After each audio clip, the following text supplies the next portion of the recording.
today's video is about when Mineta touches you. Please don't forget to subscribe, like, and share, and let's get going.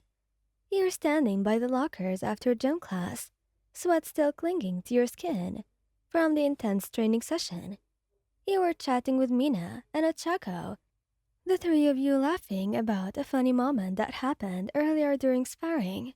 As you're putting your stuff away, you feel someone brush by your arm, lingering for just a second too long. It was Mineta.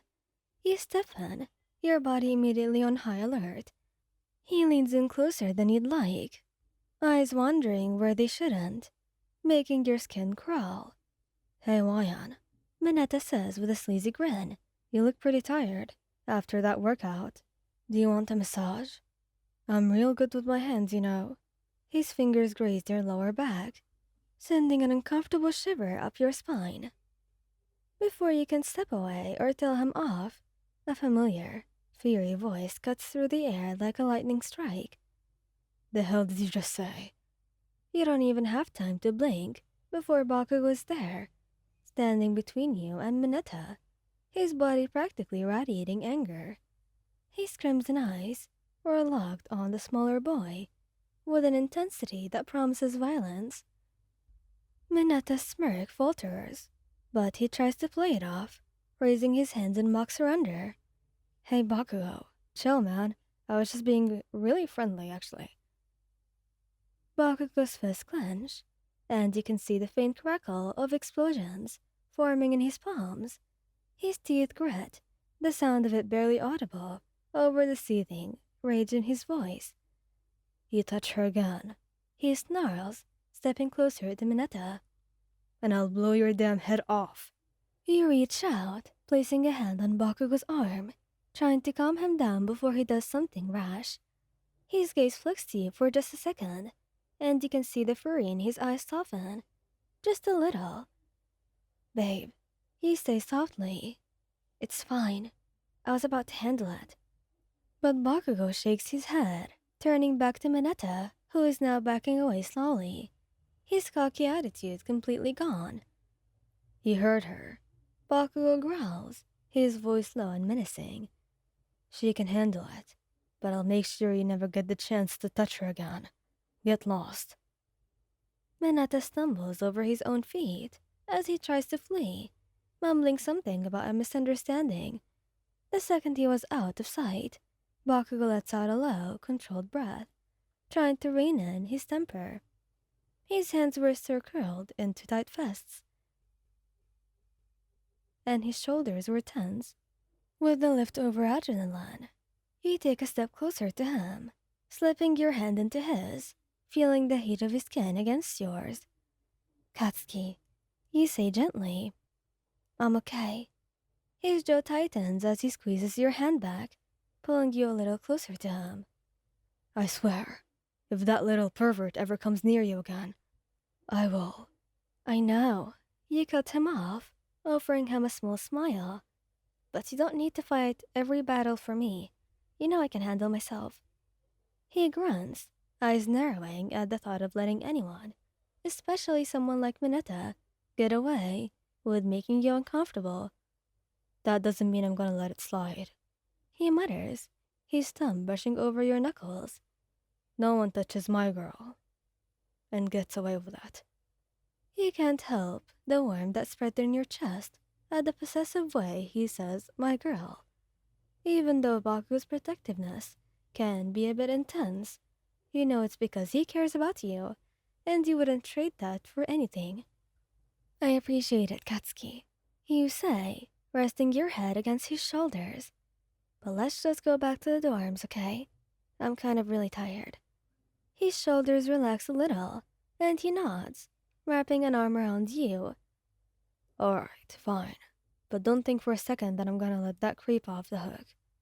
You chuckle, leaning up to press a kiss to his cheek. Wouldn't dream of it. As the two of you walk down the hallway, the tension slowly fades, leaving behind a comfortable silence. You can feel Bakugo's hand resting protectively on your hip, his thumb brushing small circles against your skin. Once you reach the dorms, Bakugo opens the door for you, letting you step inside first. You kick off your shoes and flop onto the couch, letting out a long, tired sigh.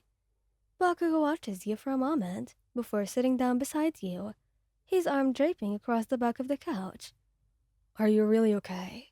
He asks for a moment, his voice quieter than before. You nod, looking up at him with a soft smile. Yes, I'm fine. I just hate how some people think they can get away with stuff like this.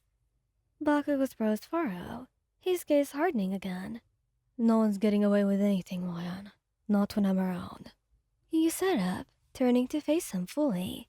I know, you say, placing your hand on his cheek, guiding his attention back to you. But let's just relax tonight, okay? We don't need to worry about that idiot anymore. Bakugo's eyes search yours for a moment before he sighs, his shoulders finally losing the last of their tension. Fine. You grin, knowing you've won this small battle. He pulls you into his lap, wrapping his arms around you as you settle against his chest. His hand moves to rest on the back of your head, gently, running his fingers through your hair. You don't need to worry, Katsuki. You whisper, feeling the steady rhythm of his heartbeat under your ear. You're all I need. He doesn't say anything, but the way he holds you tighter, his breath warm against your neck, tells you everything you need to know. In this moment, with Bakugo by your side, you feel safe. Nothing and no one can touch you when he's around. And even though Bakugo might never say it out loud, you know that he'll always be there to protect you no matter what. As you rest against Bakugo's chest, the steady rise and fall of his breathing, calming your nerves. You feel his lips brush gently against the top of your head, his arms wrapping around you more securely, as if silently promising that he'll never let anyone hurt you. You're safe with me, he mutters, his voice low and protective. You tilt your head to look up at him, smiling softly. I know. For a moment, the two of you sat there in comfortable silence, the world outside your dorm fading away, the warmth of Bakugo's body against yours, the feeling of his strong arms around you. It's all you need. He was your safe space, your constant in a world that can sometimes be overwhelming.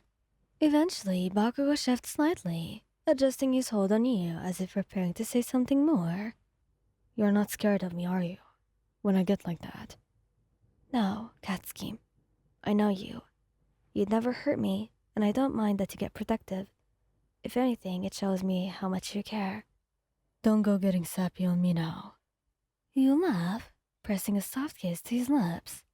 A bit too late for that. Bakugo deepens the kiss, his hand coming up to gently hold the back of your head. You're damn right you're mine. Yes, and you're mine as well. And in his arms, you drift off to sleep, knowing that you're safe, loved, and fiercely protected by him. Thank you guys for listening. Hope you like this video. Please don't forget to subscribe, like, and share, and goodbye!